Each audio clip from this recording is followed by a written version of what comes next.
On tonight's Fifth Gear, the brand new Land Rover Discovery and your chance to win a classic Porsche 911. But first, something from the archives. One way to see the world is to go by car, taking your home literally on your back. In other words, by caravan. That may sound ambitious, but then there are few more confident and efficient enthusiasts than the caravan owners of today. Now don't laugh. Ridiculing caravans is just too obvious. Here at Fifth Gear, we like to think rather more originally. Today, we're ready to bring the world another caravan sporting spectacular. It involves a mystery Top Gear presenter and a Le Mans winner. Join us later to see how things don't quite go according to plan.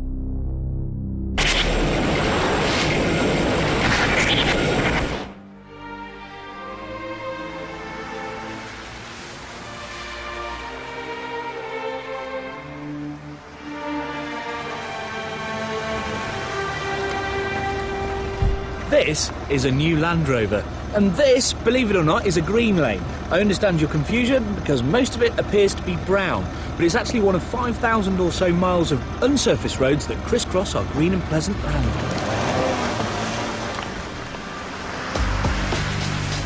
That's right, 5,000 miles of off-road muckiness that you and me can legally drive on without being threatened by Farmer Giles's 12-ball.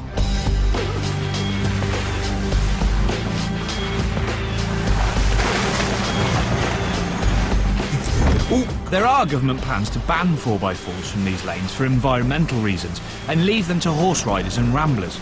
But for the moment, these are, in effect, public roads, and they're for your driving enjoyment.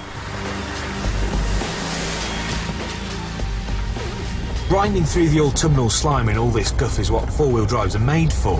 They take you places where you can't usually see unless you've got jumpers on. So I've brought this, the new Discovery from Land Rover, which in a flash of total inspiration, they've called the Discovery 3. But however dull the name, the new Discovery certainly is very refreshing to look at. Its makers claim that it's got strong horizontal and vertical lines, and they're not kidding. This is surely the ultimate box on wheels. Now, I'm a big Land Rover fan, but when I first saw this, I just looked at it and thought, whoa, guys, hang on, wait, what are you doing? I mean, if you look at the sides of it, it's so big and featureless and slabby that it's one of those things that you have to get used to. Eventually, it grows on you and starts to look tough and bulky, even if that slabby theme does continue round the back. See what I mean? With this light colour and this dark privacy glass all round the back of it, it can look, I don't know, a bit like a van. But then again, it's much cleverer than a van. You see, this hinges just like the Range Rover to keep you protected from the weather, and this bit drops down, which can hold 3 people or about one of me, making it perfect for point-to-point or indeed sniping for peasants. The front is bred from the same kind of universal soldier genes as the Range Rover, which means that it looks like a very angry accident in a military workshop. But if you like chunky, and I certainly do, then this car is going to please you. This is an all-new car, so it's got an all-new interior too. Whereas Discoveries of old somehow managed to feel small inside, this one's been designed for huge Americans. What's more, Disco 3 now comes with 7 proper seats, and because the back 2 rows have the ability to fold into the floor, there's an endless number of seating configurations that you'll probably never use. Up front, I really like the chunky feel of the dash, and there's plenty of buttons to play with and everything's cool. But the bit we ought to really concentrate on is this. It's called Terrain Response, which has 5 preset programs, and it basically sets the whole car up at one touch of a button for any situation. Now, one is for driving on the road, and the other one is for grass, gravel and snow, which would be good for, I don't know, towing a horse box out of the field. Mud and ruts, which also engages the hill descent control, which helps you with the ABS and stuff, stop you sliding down a hill and just crashing at the bottom of it. We've got sand, which we obviously get a lot of in the UK, that's obviously for foreign markets, and rock crawl, which again I suppose would lock up all the diffs so you get maximum traction in all situations. It's all done electronically. You don't have to mess about with locking gearboxes or changing into low ratio. It's utterly useless for most people, I know that, but there might be a flash flood outside Tesco one day. Terrain Response is a very clever piece of kit that Land Rover didn't really have to bother to engineer.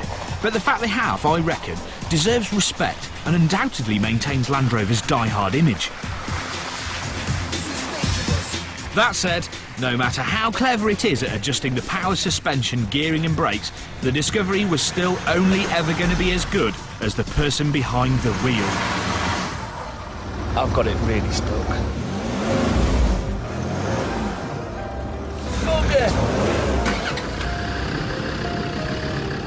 With no rubber actually touching the ground, it was time to ask the big guns for some help. After a few tugs, Grandaddy Defender had me back on terra firma. Thank you, God. Obviously, if you do decide to green lane, make sure you stick to the rights of way and that your car is road legal. And remember that you're sharing the space with walkers and horses. But how does the Discovery 3 cope away from the brown stuff? The first Discovery actually handled like a pair of rubber skis. They made it a lot better with the Series 2, but they've moved the game on completely with this 3, because this has got full air suspension, just like the Range Rover. But that air suspension is an option if you go for the 27 grand base model, as is the terrain response and the 7 seats.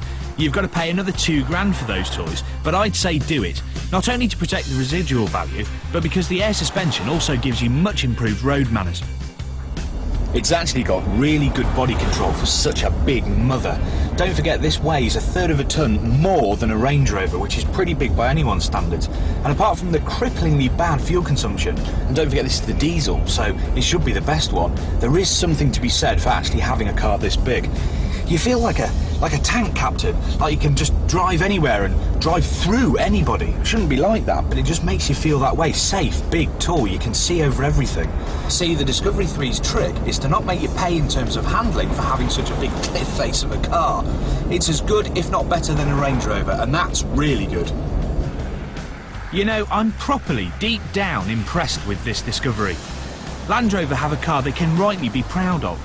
I'd heartily recommend you to go and buy one, point it at a green lane and find out what it can really do.